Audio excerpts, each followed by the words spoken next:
पूरी रात night shift करके थकावट और सुबह की कपकपाती सर्दी में मेरा स्टोर के हीटर से निकलकर कार तक आना मुश्किल हो गया था। पहुंचते पहुंचते मुंह से धुएं निकलने लगे। जल्दी जल्दी कार में बैठा, हीटर ऑन किया जिससे बदन में कुछ जान आई। थोड़ी देर में टेम्परेचर नॉर्मल हुआ। सर्दी देखकर बाकी सारे काम कैंसिल किए और हल्की रफ्तार में कार घर की तरफ मोड़ दी।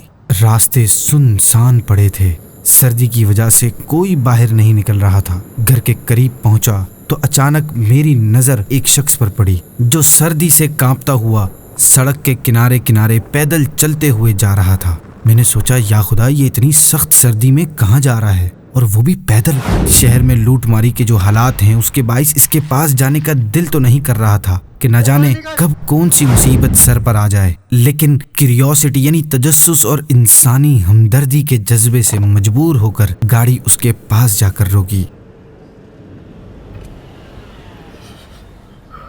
जनाब, इतनी सर्दी में कहाँ जा रहे हैं? आए मैं आपको छोड़ दूं?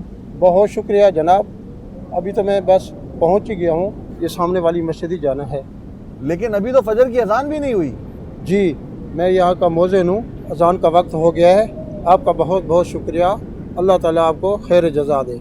वो दुआएं देता हुआ मस्जिद की तरफ चल दिया तो अचानक मुझे गर्मी में तपती दोपहर याद आ गई। जब अपनी दोपहर की शिफ्ट मुकम्मल करके तकरीबन 3:30 बजे के आसपास उसी जगह से गुजरा था तो ये शख्स इसी तरह रोड पर जाते हुए नजर आया था। उस वक्त हैरान भी हुआ था कि इतनी शिद्दत की गर्मी में ये कौन है और कहाँ जा रहा है, लेकिन गर्मी और थकावट की वजह से रुक कर पूछने की हिम्मत न थी और जल्दी जल्दी घर पहुंचकर एसी ऑन करके सो गया था। गाड़ी घर की तरफ जा रही थी, लेकिन कभी हमने सोचा है सख्त सर्दी की रात में तूफान हो या बारिश हो या गर्मी से तपती दोपहर, कौन है जो अपने वक्त पर अल्लाह के बुलावे की सदा बुलंद करता है कि आओ नमाज की तरफ, आओ कामयाबी की तरफ, और इसे इस कामयाबी का कितना यकीन है कि उसे इस फर्ज अदा करने से ना तो सख्त सर्दी या बारिश रोक सकती है और ना ही सख्त गर्मी। जब सारी दुनिया अपने घरों में एसी के मजे ले रही होती है या सख्त सर्दी में गर्म बिस्तरों में नींद के आगोश में होती है, तब भी वो अपना फर्ज अदा करने के लिए घर से बाहर जाता है। और आज तक हमने कभी ये सोचा कि उनकी तनख्वाह कितनी होगी, उनकी सैलरी क्या होगी? शायद 12,000 या 15,000 रुपए। एक तगारी उठाने वाला मजदूर भी रोजाना 800 रुपए के मुताबिक महीना 24,000 से 26,000 रुपए कमा लेता है। तब मुझे यकीन हुआ कि ऐसे ही लोग हैं जिनकी वजह से अल्लाह पाक हम पर मेहरबान है। इन्हीं लोगों की वजह से हम पर अजाब नहीं आते। मेरा दिल चाहा कि वापस जाकर इन्हें गले लगाऊं, लेकिन मैं ये सोचते सोचते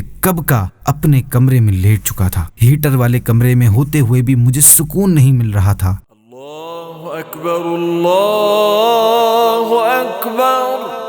इतने में अजान फजर हो गई। बेइख्तियार मेरे कदम घर से बाहर की तरफ चल पड़े। सर्द हवा के झोंके उस वक्त मुझे एक अजीब ही लुत्फ दे रहे थे कि आज मैंने अल्लाह के मुनादी की सदा पर लब्बैक कहा है। अपने इर्द गिर्द मसाजिद के इमाम, मुअज्जिन, खादिम वगैरह की घरेलू जरूरियात का ख्याल रखना हम सब की अखलाकी जिम्मेदारी है। ये पूछने के बजाय कि कोई ज़रूरत हो तो हाजिर हैं, कि बजाय इनकी खिदमत कीजिए बल्कि खुद ही इनकी खिदमत कीजिए। बेहतर है कि कैश की सूरत में मदद की जाए, वरना इमाम साहब के पास अक्सर लोग नए और घर के पुराने जाए नमाज लेकर आते हैं। इमाम क्या करेगा इतने जाए नमाजों के तोहफों का? इनकी हेल्प करें, इनको अपना फैमिली मेंबर समझें, इनकी परेशानियों को अपनी परेशानी समझें। इन दरवेश सिफत लोगों की वजह से ही हमारी मस्जिद आबाद हैं, इनकी कदर करें।